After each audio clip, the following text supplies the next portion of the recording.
Welcome everyone to a new episode of JKL Media Talks Genres. Today we're going to be talking about a graphic novel slash miniseries called Identity Crisis from DC. It involves pretty much all of the main heroes. It has cameos from some other like second tier heroes, and there is a reason I picked this. Lou was asking earlier, and he said, I'll wait until we talk about it to ask. I'm going to go ahead and say it now. There is a big reason I picked this.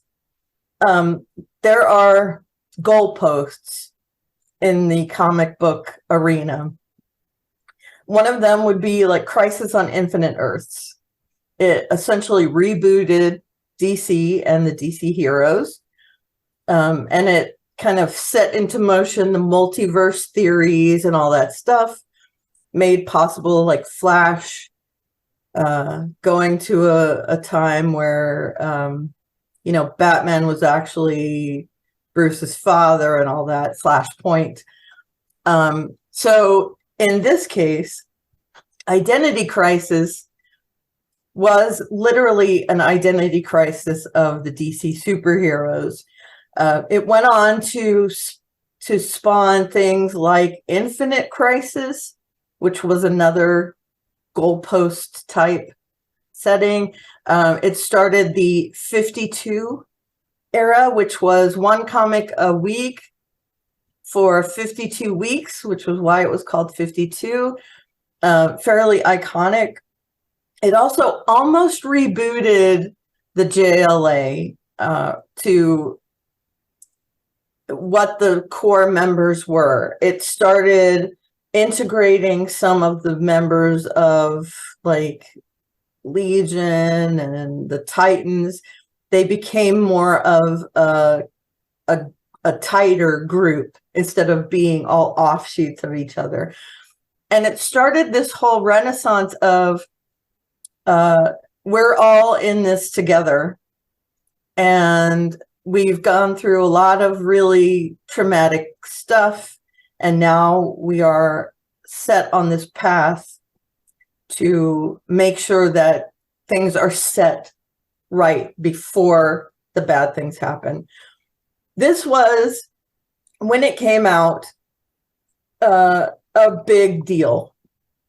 And it is also controversial. I will say that right up front. The misogyny is real in this miniseries. If you overlook that, though, I feel like the story is very noir, very, I don't know, I feel like it's emotional. And while it is set up to be a murder mystery, I think that is almost not the case here. I think the central theme is, what do we do to each other when pressed, essentially? And, we see that the good guys have clay feet. So I feel like this is a turning point in making our heroes real. So I want to get first thoughts from both of you. I'll start with Lou. I know Lou has some issues with reading comic books, so. Well, one of the problems with podcasting is when you come across something that you're not in love with, that your friends are in love with, you don't want to come in and just stamp all over their memories, feelings, and whatnot about a project. So I will try not to be too brutal in my I'm okay with assessment of this. As Karen mentioned, I haven't really been into comics for quite a while. It's just something that I grew away with. And it's not because I look down upon it or anything like that. It's just from a storytelling perspective, comics take a long time to get their story done because they're released in installments, and because there's so little story in each issue, I just wasn't satisfied. I'd rather read a real story, and use my imagination and to do the comic book counterpart of the story I'm reading. So I haven't been into comics for a long time, and this was a tough pick for me on several fronts. One, because the cast of characters is so humongous. And while I know the principal players, there was a lot of characters in here. I had no clue who they were. And we just the other big issue I had with this, and we discussed this before off air a while back, is the flow of conversational bubbles in these comics is very hard to parse out at times. So I would constantly be doing starting reading, because I would read the bubbles out of sequence. And I said, no, that doesn't make sense. Let me read it again. Okay, now it makes sense. So that just takes you out of the story. And this happened consistently. And a lot of times they like to carry a sentence over into the next bubble. So then that also breaks the flow as well for me. And your comic book readers out there are probably just shaking your heads and saying, oh my God, this guy's hopeless. But I just can only report how I experienced the story, and it was very stop and start for me because of that. And then on a storytelling perspective, I didn't know whose story this was because there were so many characters and it kept jumping around POVs. The closest I got to it was Green Arrow's story, but he was just sort of the plot device guy for this. So I didn't really know who am I supposed to be following here? And so that was also confusing for me. And then just on an artistic level, I just found some of the drawings not up to snuff, to be honest. Especially large audience crowd scenes. I realize it's very difficult in a comic book format to do those kinds of scenes, but I found it very jarring. And some of the angles they chose, I didn't understand what I didn't even know what the drawing was showing, to be honest. It was like, am I supposed to look at this sideways or something? Like, I'm not getting what this is. So it was a very frustrating experience for me. And Karen mentioned the misogyny aspect of it, but I was just looking at it from a lot of these female characters, especially the non-superhero ones. None of them passed the Bechdel test at all. Nope, Bechdel, nope. So that was bad. And I just couldn't get into the flow of the story. So because of that, I didn't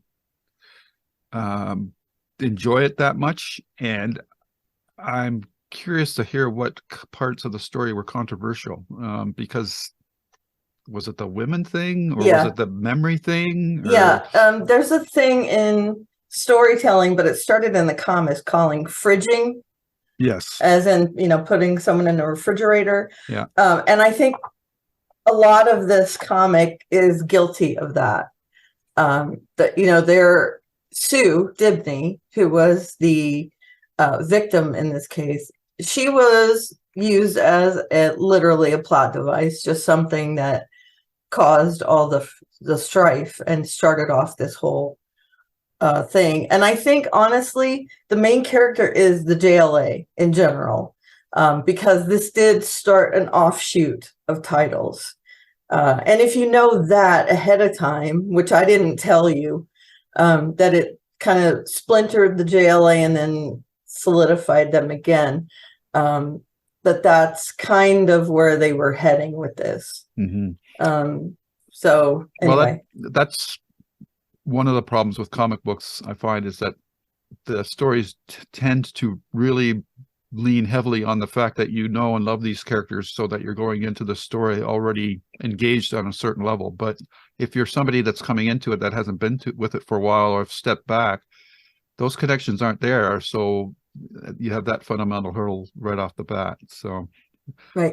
And I'll let you know right now, I knew you had an issue with comics. I thought this was an important thing to talk about. And also, I love hearing opinions of someone who's coming at it from almost an adversarial point of view. I love seeing what you took out of it, even though you're not a fan. Adversarial is a little strong. Well, you know what I mean, though. Yeah. You don't like comics. No, that's not So, true. I like comics. I just find that the form has limited in certain ways that doesn't work for me nearly as well now that I'm older. When I was younger, I okay. was into them. Okay, But good. comics were a lot simpler back then. Like when I Yeah, read Spider-Man and that, I wasn't having any trouble following the story or reading the speech bubbles or the thought bubbles. But now it's all like I think they're just trying to do new things for the sake of doing new things rather than saying, is this serving the story? And a lot of times I don't think it is. So, but right. that's just maybe my adult perspective No, versus that's my good. youth perspective. That's good. And again, I think that part of our listeners will be siding with you in this case, that they understand that, and it's gotten even, I don't want to say worse, but it's more intensive on the trying to be artsy side of where you put the dialogue and things like that. So, okay. How about you, Jesse? You're muted. I am a massive Brad Meltzer fan.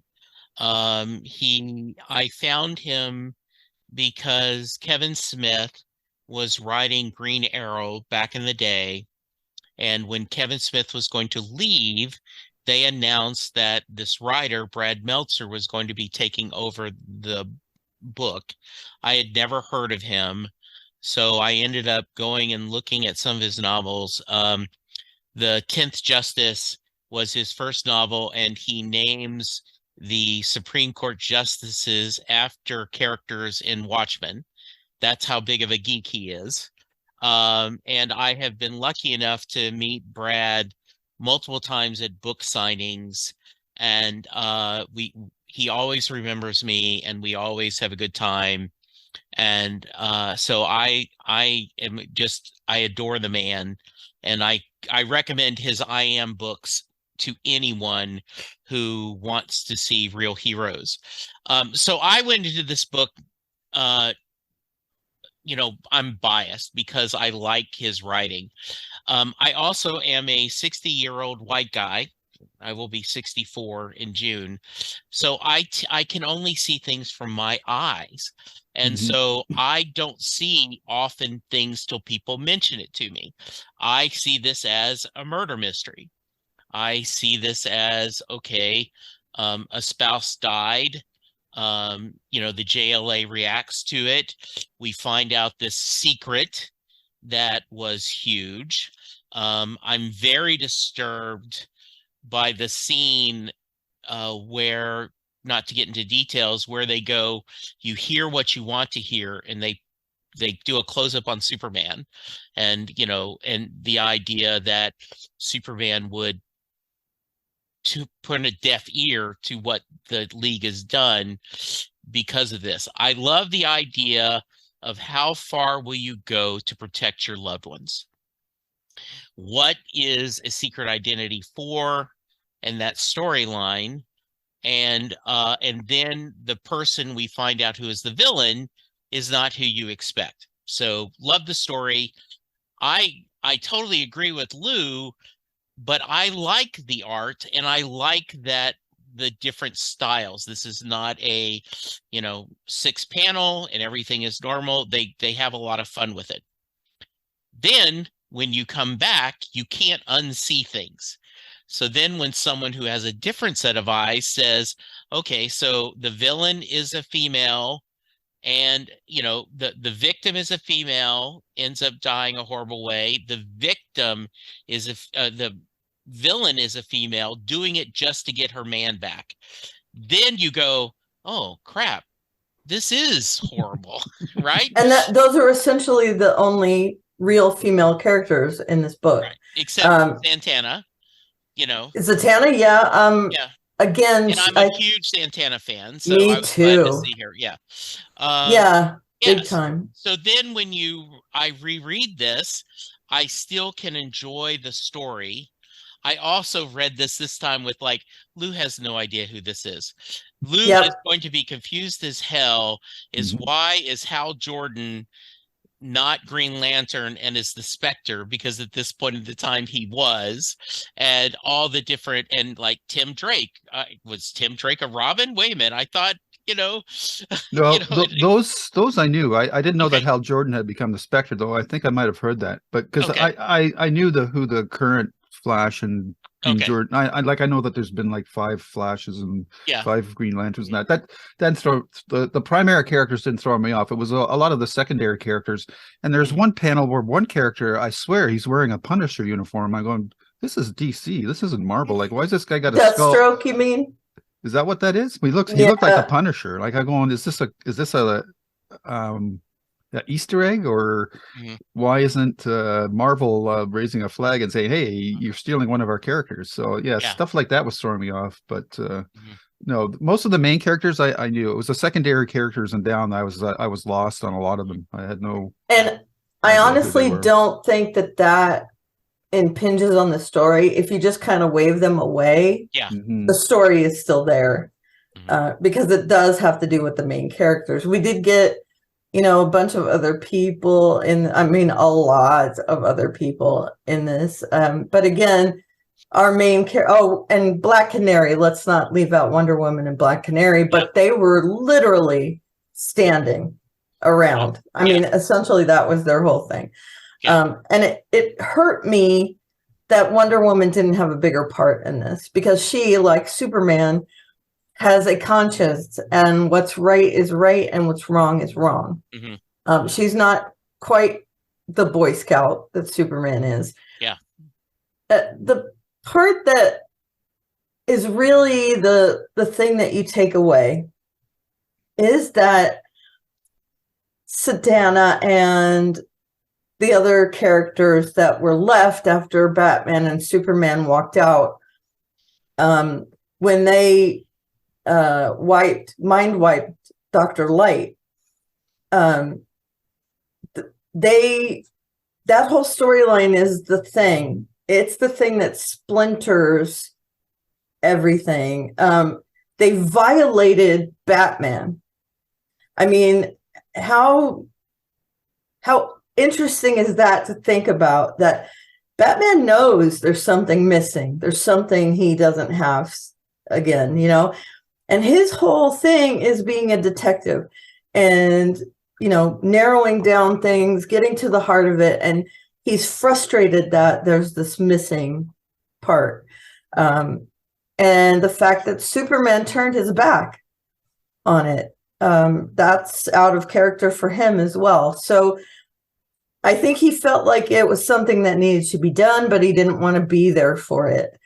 And it shows this different side, yeah, to those characters. Even Green Lantern, who is very much a gray character. I mean, he's got, not Green Lantern, Green Arrow, sorry. He's got green in his name, but he's very gray. yeah, He does some very questionable things at times. And when he is the narrator in this story, you can tell he was conflicted about it. And that's saying something. When the Green Lantern is conflicted about something, it's either bad or super good. And we did get some interesting characters. We got a conclusion to Jack Drake and Tim Drake, where they make Tim into a Batman. He lost his father. And I think the people that surround Batman tend to be, they tend to be kindred spirits.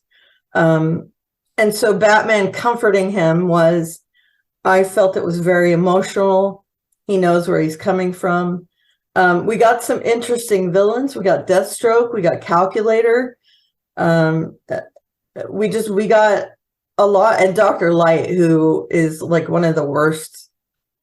He was a sidelined villain that just came up every once in a while. And to make him into this just loathsome person, his mind was wiped, but you can tell in that one panel, he remembers what he did and he smiles. So there's a lot of like nuances that you take with you from this comic into other things. Batman is now kind of alienated. Superman has set himself apart. The rest of these characters feel guilty for what they've done, which makes them kind of disenfranchised. And, going forward, back then you wonder what's going to happen.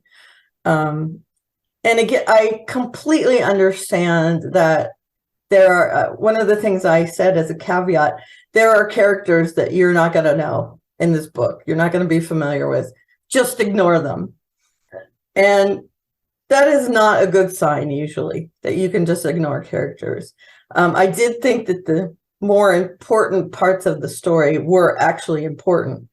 I mean, knowing that Batman was violated like this, that Superman is different than how he appears. That, to me, those were the interesting parts of the story. Mhm.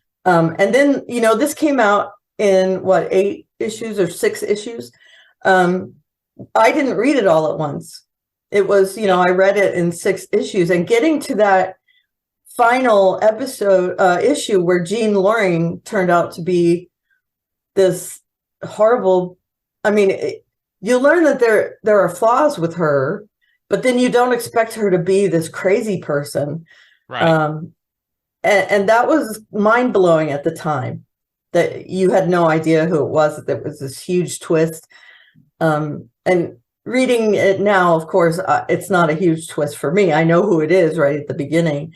But back then it was a big deal to learn that it's not a supervillain. It's just this chick that, she stole her husband's suit.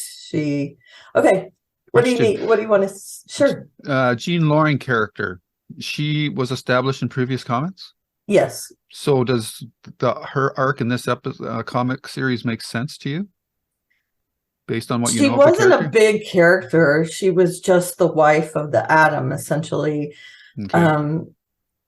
She had some interaction, but she was literally like a side character. And they were divorced, so she hadn't been in anything for a long time. I didn't have any preconceived notions about her. Okay. I was just wondering if it was out of character, because I've assumed she would have, as a wife of the Atom, that she might have had some episode or issues where she was. Yeah, she did, but she wasn't a feature or anything. Okay. Yeah, I think, and I'm going to be overly generic, right? But there was a lot of the Lois Lane characters in the Superman, in the different comic books where it's the girlfriend and what she is, and where and they don't know sometimes what to do with them. So it is established, the elongated man, that in whatever backups, he's never had his own book, but he's always been a guest star or like backup stories, that they're very happily married, and they're very strong. And so that's why it was very upsetting to see her being killed. And then, so yeah, I think that would my answer. I like the mystery, and it was, as a reader, it almost is taking this to a mature level of, we all joke about, oh, look, I don't have my glasses on. I have my glasses on. You can't tell who I am. And the whole secret, the secret identity, and that where the villains know who they are, and the rape of a character in the book is very unsettling. And the idea of, would our heroes push hero behavior to protect their family, or would they draw a line? And I liked that. I'll go back to one of the things that really turned me off of reading some comic books this is way back, where this was during the Secret Wars, where Peter Parker had a steno book that was pure gold, and the whole issue was him debating on is it right to sell that to pay for Aunt May's medical bills? And I went, that is a dumb question. I mean, that's just, of course you do. You Right. sell The it. answer is yes. Yeah, the Yes. answer is yes. And he ends up not doing it because he thinks it's, it's not moral. And I'm like, okay, that's just dumb. Right. No, I mean, Yeah, too good. yeah, too Superheroes good. that are too good. And Yes. so I like the idea that they are willing to do the hard things. And it does give you a mature storyline. How about you, Lou? You have any comments on that?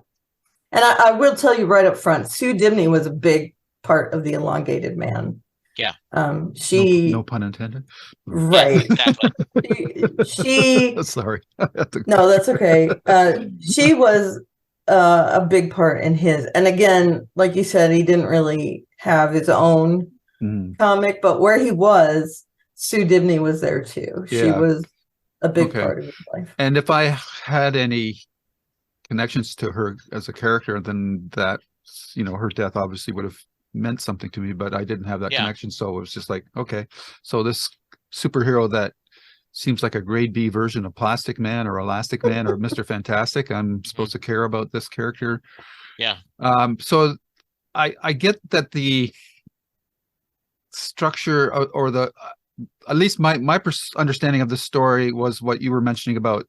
It's not really about the characters, it's about the Justice League as an entity, and they were trying to use they had to use the lesser characters, because if it was just Batman and Superman, they would have just walked through this story pretty quickly and solved it. But it was just a chance for them to flesh out these lesser characters.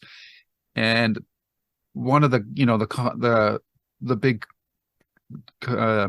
debates going on nowadays is Batman, does he kill or doesn't he? And this story is a sub flavor of that type of story about how far would these characters go to protect their loved ones. And that, I think the story would have worked better if they would have concentrated on one or two characters for that storyline. Like, it should have been Elongated Man's story if that's the story they wanted to tell, but they got all these other characters into it, and they brought all this other baggage into the story, which just clouded the central conceit of the story for me. So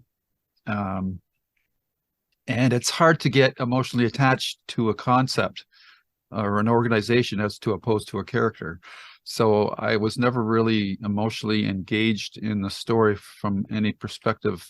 And I was just watching and waiting for Batman and Superman to step up. And that's the problem when you've got such strong A characters like these characters. That's DC's general problem, I think, in adapting their material to the movies, is that you've got these 6 characters that are basically gods, and they can solve any problem rather quickly. And then you've got all these lower tier characters that should be more relatable to us, but they're just not as cool. So you're just not into them as much. And I feel like I'm rambling now, but it's I couldn't get behind the story because I didn't know whose journey I was supposed to be following in this story, because it kept jumping around, as I mentioned earlier.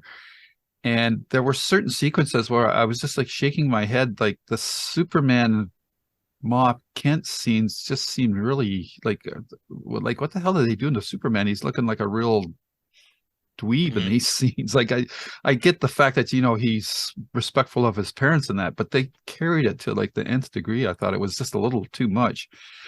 And then there was certain action sequences like that, the one with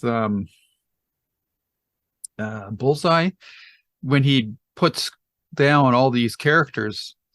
I thought they were dead. Like, he put a sword right through Flash, and it's not, it's not even debatable, because you see the drawing, the sword is right through his body, and yet 4 panels later they're all back up on their feet again. I'm going, seriously? Like, you want me to believe this moment is really happening? And he was almost on the verge of stealing Green Lantern's ring, and I just didn't buy that scene at all. I just thought this is a cheat. Basically, it's just like I felt like Annie Wilkes in Misery. He didn't go over the Cockadoodie Cliff. Well, this guy got run through with a sword. You just don't get up from something like that. Maybe he vibrated his innards and healed himself. I don't know, but now I'm getting down into the nitpicky territory. So, you know, it's just not a story that an outsider can walk into unless you've got, you know, a good background of comic book reading for you. So, and the things that maybe have been controversial back then, like if you watch The Boys or something like that, this stuff is Sunday school stuff compared to that. So, yeah, I'm just coming at this at a wrong time and place to really appreciate the impact that apparently that you both have with it. Yeah, I'm sorry about that. No, that's I feel bad for. No, I don't want to step on your something that you like. Nobody likes doing that. No. I like hearing your opinion on it. That, you know, that's come again, like our Babylon 5 stuff. Mhm. You're coming from a different perspective, and I do appreciate that. You know, I like seeing what people think, and I think even Jesse and I have differing opinions about it. I love Brad Meltzer, sorry. I love his stuff, but I do think that this was not one of his best stories. I think that he had a guideline of what he had to do. You know, he had to get to a certain place. And that's what DC was all about back then. They had everything mapped out. And it was, you know, a year down the road, they needed these heroes to be doing something.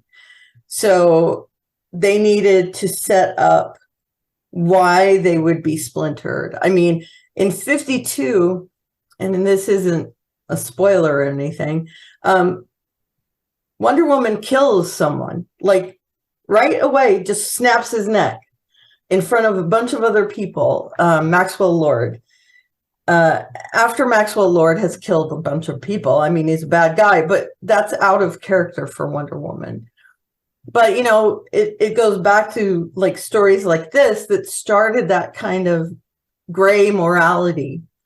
You know, what would you do if people knew your identity, if people were coming after your family, if there was a chance that another member of the JLA would rat you out like Batman?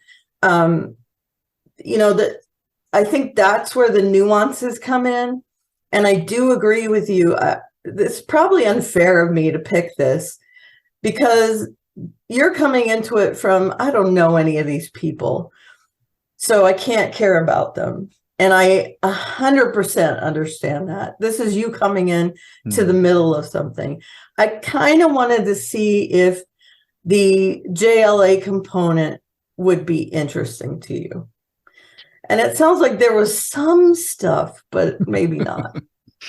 Yeah, and I think one of the things that is, I think, interesting is if you read some information, like Brad was wanting to explain why Dr. Light was so goofy and almost a joking villain in early Teen Titan books, you know, back when Nick Carty was writing it and everything. And so that's his point, was to say, hey, this person is why this is to explain that is his mind got changed.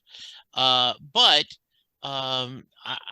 as I said earlier, once you see that, once you see what he's saying, I can't unsee it. And now then I understand, well, gosh, that is the only two strong women characters are the victim and the killer. And the mind wiper. And the mind wiper. Yeah. And the idea that they wiped Batman's mind, right? Like, this is crazy. You can't do that to Batman. Batman is his mind. That is all about him. That's his true superpower, that and money, right? Yeah. Right. Yeah. Mhm. So yeah, it is. I thought it was a very interesting take on a story. I enjoyed it. I'm like you. I read it every episode at a time. I was really surprised that who ended up being the killer.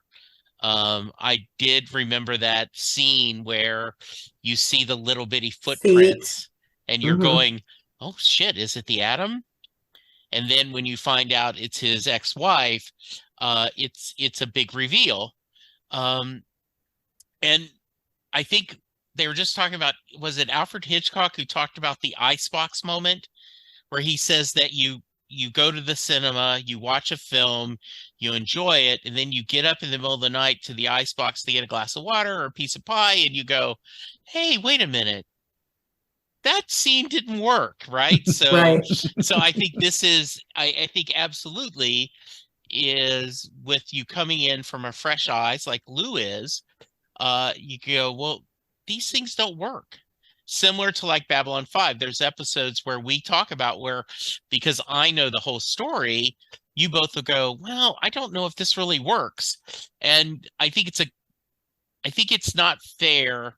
And I always don't like when someone says, well, you just have to watch the whole series. No, no, no. I think individual episodes and individual stories have to be to stand on their own, or especially if you're doing serialized either writing or TV.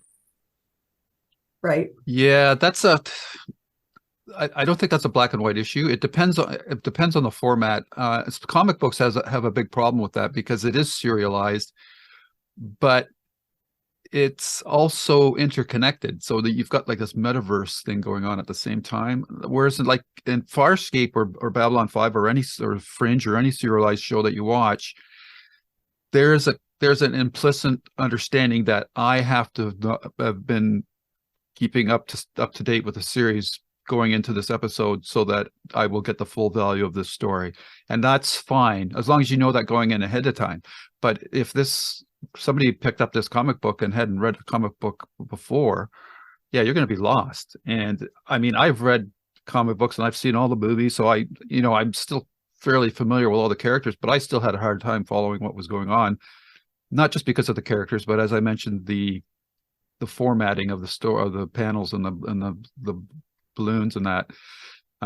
Another thing that Karen mentioned earlier that I want to mention for I think what's problematic for comic books too, or is a big issue that comic books face that other forms of literature don't, is they have to put out so much content all the time that the amount of ideas that they have to generate to feed that is, I can't think of another genre that has that issue.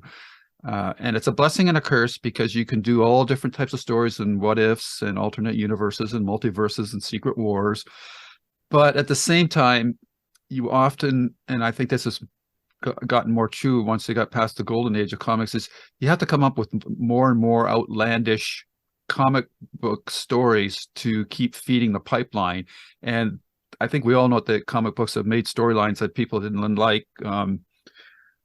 The one that I can think of that most recently that created the most furor was that Captain America was secretly a Russian spy. Like, that is just not a storyline that's going to fly with fans. Like, you can't for 50, 70 years have this, true blue, red, white, and blue American apple pie guy. And guess what? He's a Russian spy. Like, that's an interesting thought exercise, but it's not a good story to print. If you're being honest to your audience. And I think comic book stories run into this problem quite a bit. And a lot of times they dodge it by saying it's a what if story or whatever. But I do think it's a problem that comic books face that other forms of literature don't. So there's that as well. And as I mentioned, like, the big problem here is that, especially for DC, whose characters are much more elevated, they're gods. So it's really hard to write stories where they themselves are in danger. You basically have to resort to making it their loved ones or friends or teammates or whatever. Whereas in Marvel, the characters are more grounded, generally more relatable. though in the last couple of phases, we're getting into the more super powered characters, which I think is why phase 4 for Marvel hasn't worked as well as the previous phases, because these characters, like the Eternals, are not a relatable group of characters to me. Everybody can relate to Spider-Man, your friendly neighborhood Spider-Man, but relating to Thor, the only way he really worked is once they started to make him a comedic character. When he played it straight and serious, that wasn't working as well, right? So you have to come up with these gimmicks to make it work, which is why Superman is the most problematic character for DC to adapt to film, because how do you make that character relatable when there's nothing that can hurt him? I mean, that takes away so many writers' tools that you have to come up with these really crazy scenarios for those movies to work. So yeah, I think that's why Superman has never been one of my favorite characters. He is all good. Right. Well, there's a basic attraction as a kid. You want to, like, who doesn't want to fly? But sure, that only lasts as a kid. Like once you get past that and you want to get into stories about characters facing struggles in that, Superman is an extremely difficult character to put in those kind of situations. And agreed. He's my favorite character, and I think a good Superman story is him having to figure out how to do the right thing, even though things are pushing against him to do the right thing. Yeah. And so I think when it's really well done, it is very strong. And so there is the ability to do that. I do think that's where people run into is writers go, well, he's just so powerful. I've got to figure out something else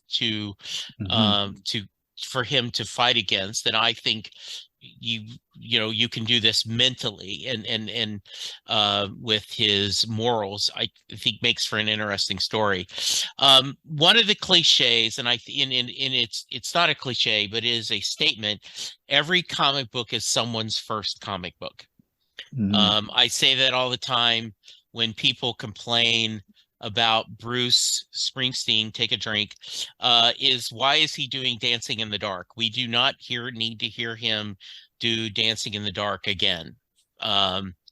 We don't need to hear Badlands, and we don't need to hear Born to Run. And I go, someone in that arena, in that venue, has never seen Bruce Springsteen perform live. And if they walk in there and if he doesn't do Born to Run, they are going to be disappointed. So how do you do that?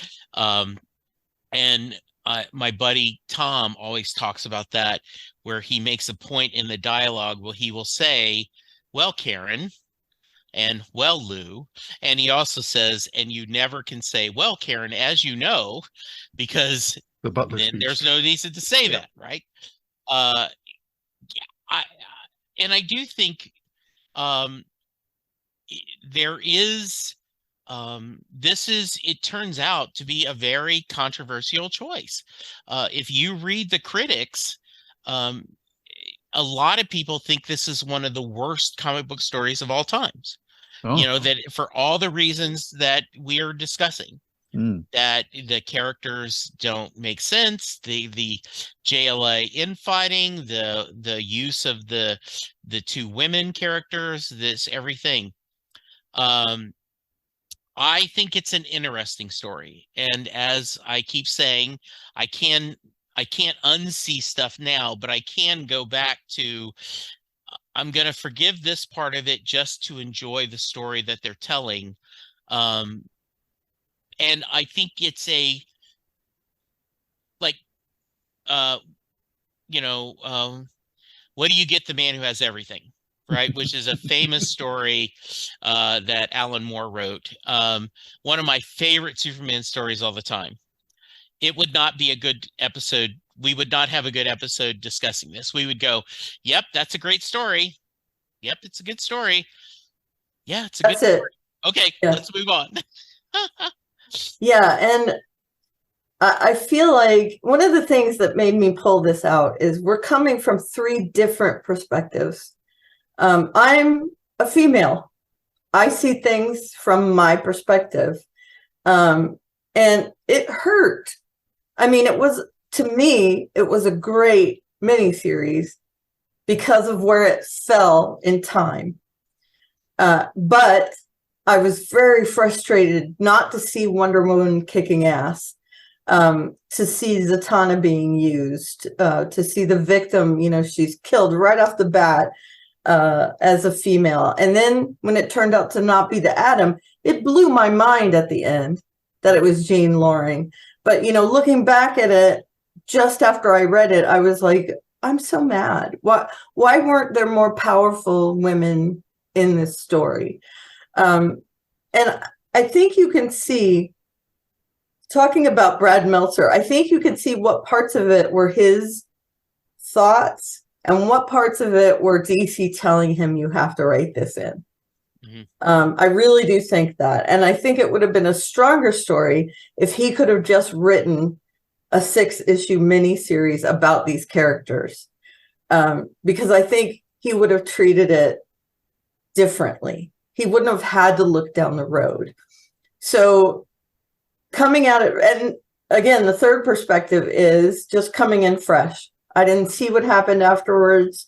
I have no idea where this fits in the DC mythology. And it's good to see that even, you think to yourself, well, it would work even if it doesn't, even if I don't know what came after.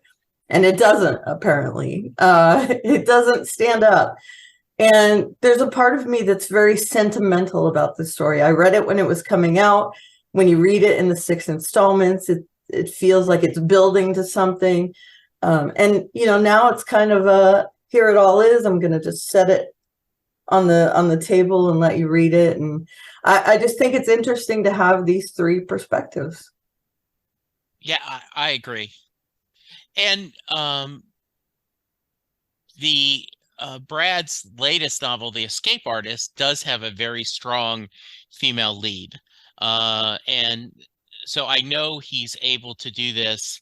And you wonder if he was writing a different story now, would he have, because we all change as writers, would he change what he wanted to say and what to do? So yeah, Right. Definitely. I mean, he could have written a story, dropped it off, and then gone back and written it all over again, and it would have been a different story even then. Like that always happens. Writers always want to tinker with what they're doing, so that for sure would happen. It's interesting. The 2005 is interesting because I do think like the awareness of genre or of gender and other races and that, I do think that was already there, but maybe I'm misremembering it, because if this story was released today, I think it would get trashed pretty hard, because of the various issues that we've already mentioned with it. So it's you got to remember, this was before Me Too. So I do before think all this unrest that's been happening, and and it was also, we're getting to a point where the United States wasn't as tumultuous. It was 4 years after 9/11. So things were, a little more light. And like I said, before Me Too, before Black Lives Matter, it was definitely a different time. It was that kind of in the middle of all that was happening. And that's definitely reflected in the story. Definitely. Yes, I agree. So yeah, it's what I would have been really interested to see here is if they had basically kept out the big 6 totally out of the story. I think it would have been a better story. Of course, you do need Batman for one point, but that bringing him in at that moment would have been a big moment too, even bigger than how it plays out in this story when they do the memory wipe. So I think when you talked about Brad Meltzer had to hit certain points, and one of them was as well, you got to have the whole GLA in the story, and that's not that's a lot of characters to put into a story. So it's it's just an interesting construct and a difficult one to work with for sure. I don't envy him the task of what he had to try to bring this all together with so many characters. It's difficult for sure. And Um, what could yeah. have been interesting too is if this had been set in the Astro City world, where Okay.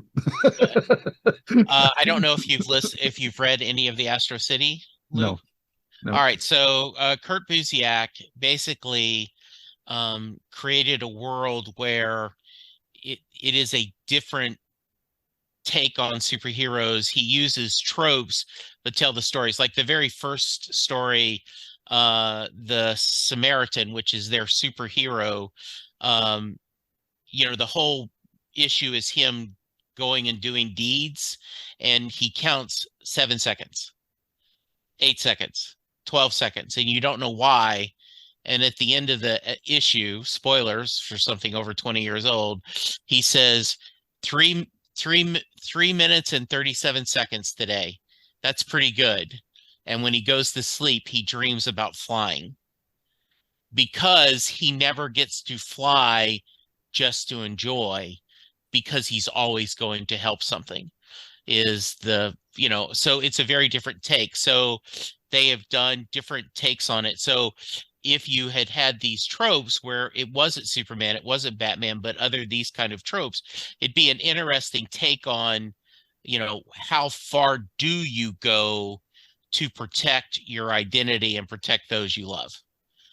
Mhm. Yeah, and I will say Astro City, some of the most beautiful covers in comic books. Yeah. Just amazing. They were done by Alex Ross. Yeah. And on that note, I want to also mention that the individual covers of Identity Crisis were done by, now I've forgotten his name, Michael Turner, right? Thank you. Yes. Michael Turner, who died just a few years later. Yeah. And I think his covers are gorgeous. Yes. They're kind of a cross between a cartoon and this really almost Alex Ross type, natural look. I think he had a very Michael Turner way of drawing and illustrating. I loved Michael Turner's art.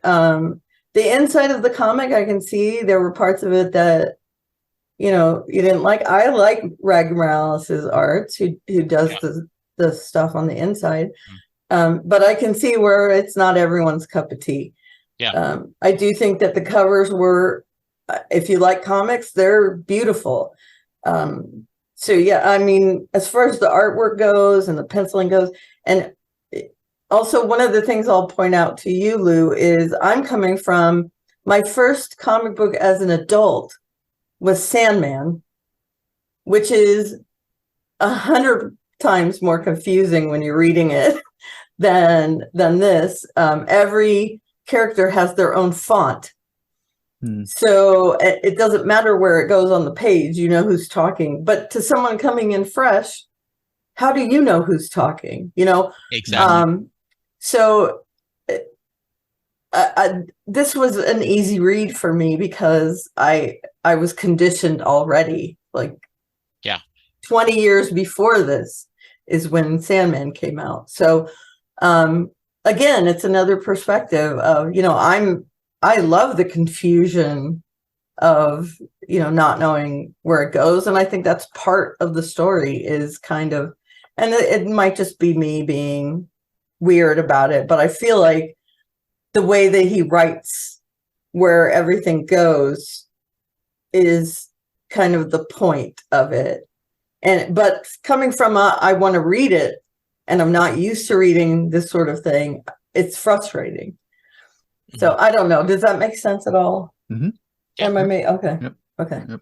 So probably not the greatest pick ever, but I really did want to see you guys' take on it because I have very mixed feelings about it and I wanted to see what other people thought. And it's one of those things that you're like, I wish I could talk to someone about this.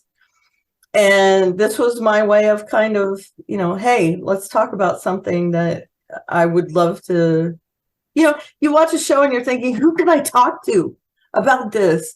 Absolutely. And so I think this was one of my little, I don't know, selfish ways to talk about something. Oh no. Well, I love cool. it. It was fun. It was a different change of pace. So I just didn't want to be the Grinch. That's all. No, you weren't the Grinch at all. You weren't. And No. even if you were, I appreciate your take on it. I really do. I know that sounds trite, but I mean it. You're a very close friend of mine. And so to hear your take on it is very interesting to me. So absolutely. Okay. Well, you're welcome. All right. So awesome. So I guess let's wrap it up here. Any final thoughts? Nope.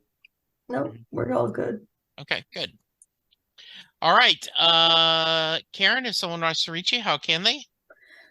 You can reach me at Oliveria on the Twitter machine and at my blog, which is alliestuff.com. All right. And Lou? You can find me on YouTube at Lou's Reviews, where you'll find our reviews for Babylon 5, our one-off episodes like this one, JKL Media, as well as my writer and Stephen King podcast. And on Twitter, you can find me at Lou W. Sitzma or at S King Podcast. And I am at Jesse Jackson DFW. You can hear me talk Bruce Springsteen on Set Listing Bruce. And I guess I'm going to have to buy the latest Springsteen the Stephen King novel, so I can join in the fun. Right? He's got a new one coming out, and I want to. We had so much fun last time. Well, you've got till September, so yeah. Okay, we got some time. Yeah. All right, listeners, let us know what you're thinking. We appreciate it.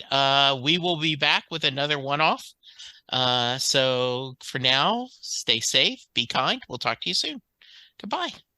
Bye. Bye. And scene. The proceeding has been a JKL Media production.